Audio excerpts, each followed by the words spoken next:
Moses intercedes for the people by Louis Ginzberg.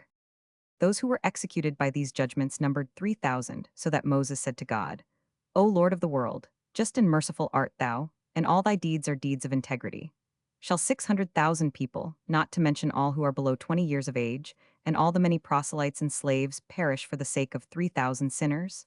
God could no longer withhold his mercy, and determined to forgive Israel their sins. 282. It was only after long and fervent prayers that Moses succeeded in quite propitiating God, and hardly had he returned from heaven, when he again repaired thither to advance before God his intercession for Israel. He was ready to sacrifice himself for the sake of Israel, and as soon as punishment had been visited on the sinners, he turned to God with the words, O Lord of the world, I have now destroyed both the golden calf and its idolaters. What cause for ill feeling against Israel can now remain? The sins these committed came to pass because thou hadst heaped gold and silver upon them, so that the blames is not wholly theirs. Yet now, if thou wilt, forgive their sin, and if not, blot me, I pray thee, out of thy book which thou hast written. 283. These bold words of Moses were not without consequences for him, for although God thereupon replied, Whosoever hath sinned against me, him will I blot out of my blood, still it was on account of this that his name was omitted from one section of the Pentateuch. 284. But for Israel, his words created an instant revulsion of feeling in God, who now addressed him kindly, and promised that he would send his angel, who would lead the people into the promised land. These words indicated to Moses that God was not yet entirely appeased, and he could further see this in the punishment that fell upon Israel on that day.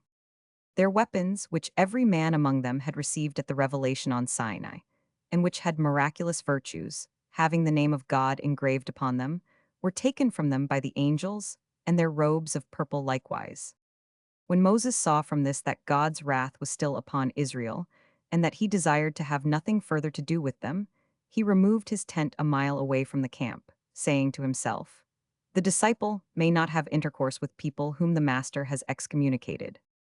Not only the people went out this tent whenever they sought the Lord, but the angels also, the seraphim, and the heavenly hosts repaired thither, the sun, the moon, and the other heavenly bodies, all of whom knew that God was to be found there, and that the tent of Moses was the spot where they were to appear before their Creator. God, however, was not at all pleased to see Moses keep himself aloof from the people, and said to him, According to our agreement, I was to propitiate thee every time thou wert angry with the people, and thou wert to propitiate me when my wrath was kindled against them.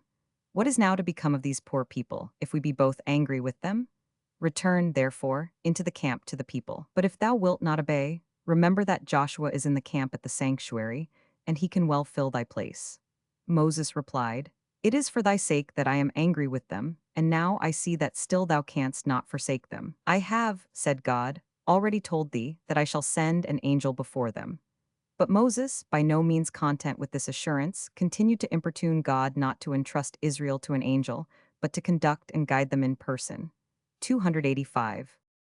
40 days and 40 nights, from the 18th day of Tammuz to the 28th day of Ab, did Moses stay in heaven, 286 beseeching and imploring God to restore Israel once more entirely into his favor.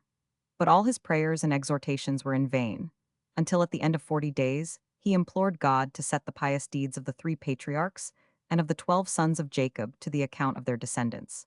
And only then was his prayer answered. H said, If thou art angry with Israel because they transgressed the 10 commandments, be mindful for their sake of the 10 tests to which thou didst subject Abraham, and through which he nobly passed. If Israel deserves at thy hands punishment by fire for their sin, remember the fire of the limekiln, into which Abraham let himself be cast for the glory of thy name.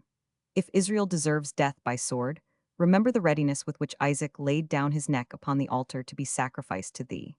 If they deserve punishment by exile, remember for their sake how their father Jacob wandered into exile from his paternal home to Haran. Moses furthermore said to God, Will the dead ever be restored to life? God in surprise retorted, Hast thou become a heretic, Moses, that thou dost doubt the resurrection? If, said Moses, the dead never awaken to life, then truly thou art right to wreak vengeance upon Israel.